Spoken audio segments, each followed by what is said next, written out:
On attendait des costumes, des stipulations, des matchs de fou pour NXT Halloween Havoc et je pense qu'on a été servi.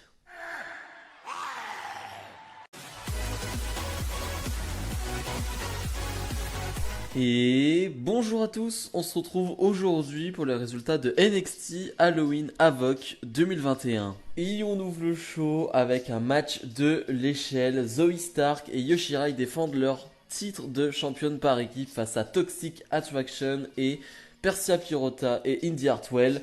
Donc comme je l'ai dit, c'est un match de l'échelle et c'était excellent, vraiment excellent. Une chose à retenir aussi, c'est qu'il n'y a pas eu de pub pendant ce combat. C'était annoncé avant. Les 30 premières minutes de ce show NXT Halloween Havoc n'auront pas de pub.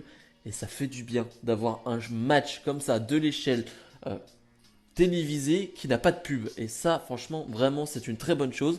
Comme je le disais, on a un excellent combat. Je le disais déjà pour le match de l'échelle à Raw. Un match de l'échelle, c'est pas compliqué. Il te faut des gros spots, de bonnes superstars. Et franchement, il n'en faut pas beaucoup plus. Et là, pour le coup, bah, c'est ce que tu as. Tu as des gros spots, tu as des grosses chutes.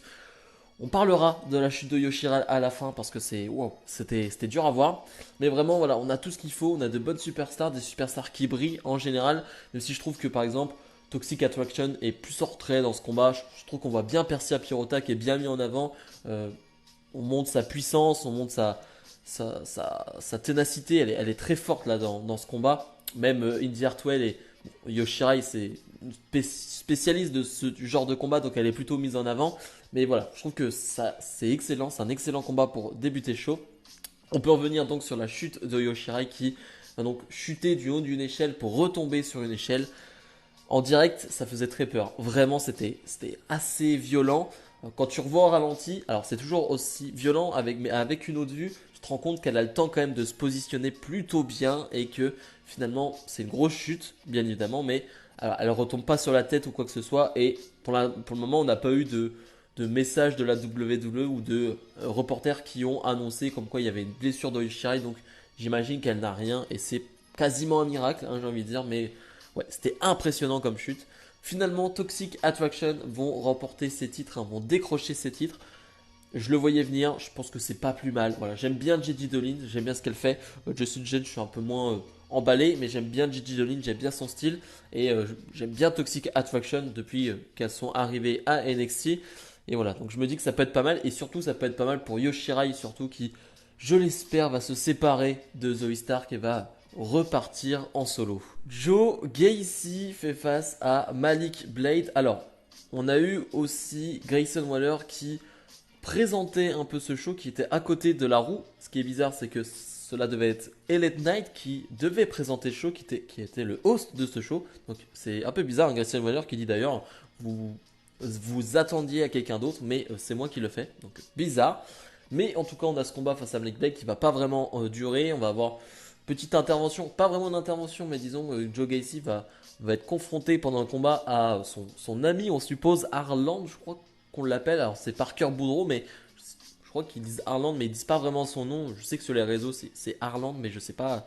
Enfin bref, en tout cas Joe Gacy qui va remporter ce combat. Voilà, je suis toujours pas grand fan de Joe Gacy, mais voilà, sur le catch lui-même, sur ce qu'il est capable de faire sur le ring, moi en tout cas il m'intéresse. Diamond Mine est sur le ring et Malcolm Vivens dit que Diamond Mine fait un Open Challenge et c'est Odyssey Jones qui arrive pour challenger Roderick Strong. Alors Roderick Strong est champion Cruiserweight, je le rappelle. Odyssey Jones, c'est pas vraiment un Cruiserweight, donc j'espère qu'Odyssey Jones n'aura pas une chance pour le titre ou quoi que ce soit plus tard parce que faut pas se foutre de nous non plus. Match plutôt décevant, si je dois être honnête. C'est rare que je dise ça d'un match de NXT, mais j'en attendais un peu plus. Voilà, je dois être honnête, pour le moment, Odyssey Jones me fait une impression visuelle très bonne. Mais sur le ring, je sais pas. Il manque un petit truc et je suis pas hyper emballé par ce qu'il fait, pour être honnête. Et le match là ne va pas durer très longtemps et du coup, j'ai pas le temps d'en voir grand chose. Ils se sont pas très embêtés sur la fin avec des interventions de Diamond Man qui profite à Roderick Strong qui va remporter ce combat. Donc voilà, j'ai pas été très emballé, j'ai même été plutôt déçu. Raquel Gonzalez défend son titre de championne de NXT face à Mandy Rose, un match que j'attendais beaucoup.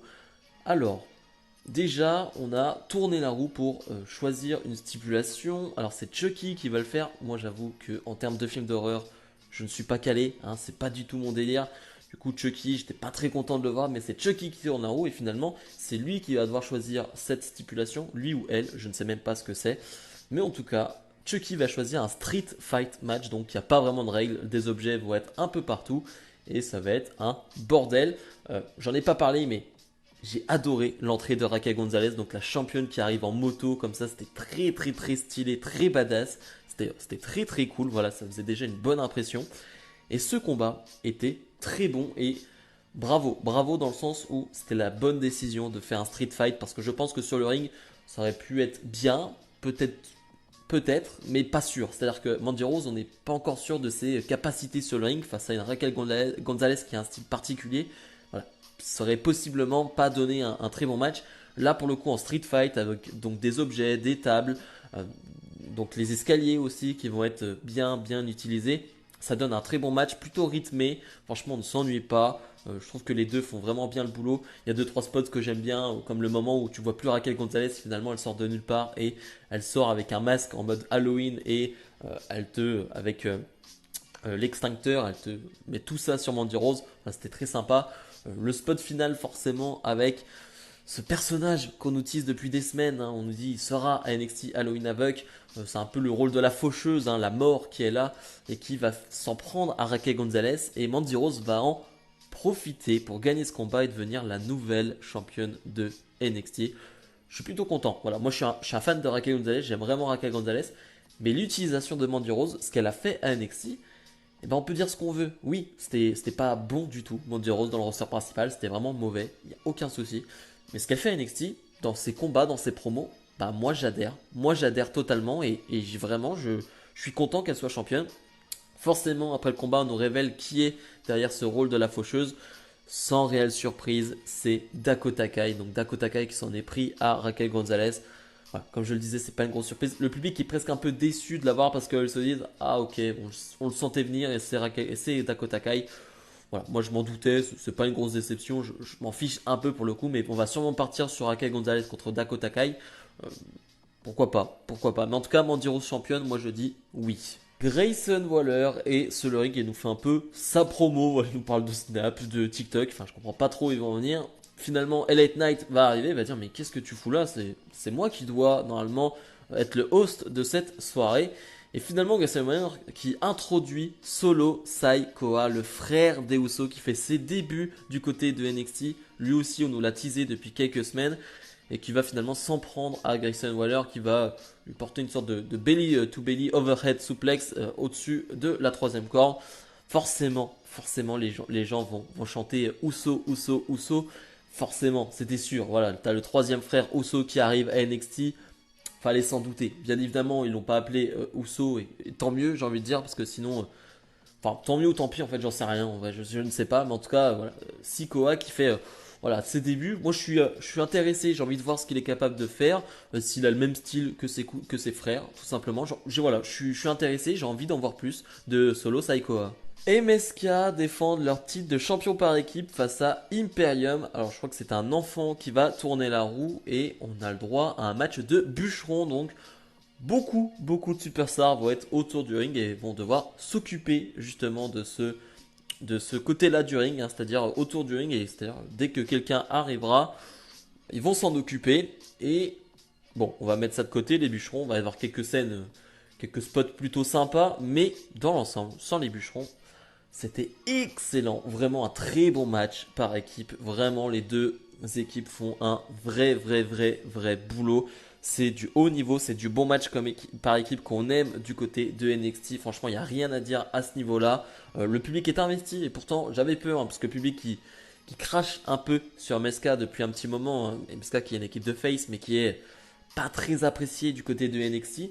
Là non, ils s'en fichent un peu, ils sont juste dans le match. Ils vont chanter This is awesome. Et ils vont juste être très investis dans le combat, ce qui rend le combat encore meilleur. Franchement, très bon combat. J'ai pas grand chose à dire d'autre à part que c'était excellent et allez le voir. Finalement, un peu à la surprise générale, c'est Hyperium qui va remporter ce combat clean, hein, pas vraiment d'intervention ou quoi que ce soit, de mauvais coups, et vont donc devenir les nouveaux champions par équipe de NXT. Comme je le disais, c'est une surprise, je m'y attendais pas vraiment, même si je trouve que c'est un peu un aveu de faiblesse de NXT de donner ce titre à Hyperium en mode Bah MSK ça marche pas trop. Bon bah on donne le titre à Imperium. Voilà, je trouve que c'est un peu un aveu de faiblesse de bah on n'a pas réussi avec MSK, le public de NXT n'aime pas, et bah on change de titre de main.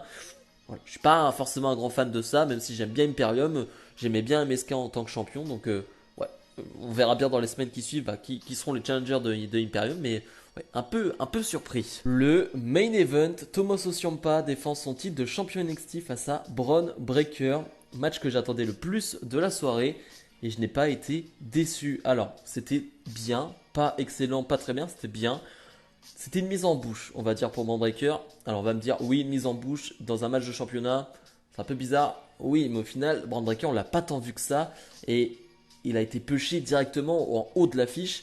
Donc finalement, on n'a rien vu de Breakker encore. Et donc là, on découvre encore, dans un match de championnat, on découvre Breakker. Ses limites du moment, bien évidemment, parce que Breakker, bah, pour le moment, n'est pas capable d'être à un niveau de Ciampa. Voilà, faut être honnête, il n'est pas au niveau de Ciampa. Mais, ce qu'il fait sur le ring, c'est sympa. Ciampa va bien évidemment contrôler le ring, va être le maître du ring, le général du ring. Et Breakker va bien suivre le rythme, va faire parler sa puissance, sa vivacité aussi, parce qu'il est très musclé, mais il est très vif, je trouve, il est très rapide dans ce qu'il fait, et ça donne un bon combat. J'aime bien aussi cette fin où finalement on protège vraiment Bron Breakker qui va se prendre un DDT sans la protection en dehors du ring, et qui va finalement se faire enchaîner. Alors on va bien nous montrer, il scène du visage, et il va se faire enchaîner par Ciampa qui va remporter ce combat. Je m'y attendais pas trop. Voilà. En plus, WrestleVote, qui est un site très connu, très safe, très fiable, qui nous avait informé que Bron Breakker devrait remporter ce titre. Bah finalement non, c'est Ciampa qui conserve ce titre. Je suis partagé. Il y avait une partie de moi qui voulait que Bron Breakker gagne ce titre pour repartir sur une nouvelle ère, pour vraiment changer d'air complètement et voilà, tourner la page. Et en même temps, je me dis, s'il n'est pas vraiment totalement prêt, Bron Breakker, c'est pas si mal d'avoir Ciampa en tant que champion. Donc voilà, je suis un peu partagé. Tout ce que je sais, c'est qu'on a eu un bon combat et que voilà, Bron Breakker m'a fait une bonne impression.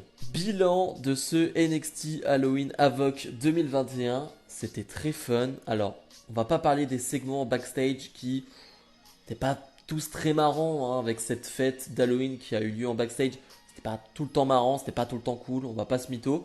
Par contre, je n'ai pas parlé, mais c'était en fil rouge, on va dire Trick Williams et Carmelo Hayes qui vont dans un manoir hanté avec Gargano et Dexter Lumis. Ça, c'était très marrant. En fil rouge, franchement, ça passait très bien. Entre les matchs, c'était très cool, très fun. Donc, aucun problème avec ça. Et sinon, les combats étaient bons dans l'ensemble. Un peu surpris pour quelques changements de titre, par quelques résultats de match. Mais vraiment, dans l'ensemble, j'ai passé un bon moment. Je trouvais que c'était un bon NXT Halloween Havoc. Il y avait une belle ambiance. L'ambiance Halloween était bien présente et j'avoue que j'ai bien apprécié. Donc ouais, j'ai passé un bon moment. Si je dois le donner une note, je mets un 7,5. Voilà, 7,5, c'est une bonne note. C'est pas trop haut, c'est pas trop bas. Donc ouais, j'ai vraiment apprécié ce show. Bref, comme d'habitude, n'hésitez pas à mettre le petit pouce bleu, à vous abonner. Nous on se retrouve dans la semaine pour d'autres vidéos. Salut, salut!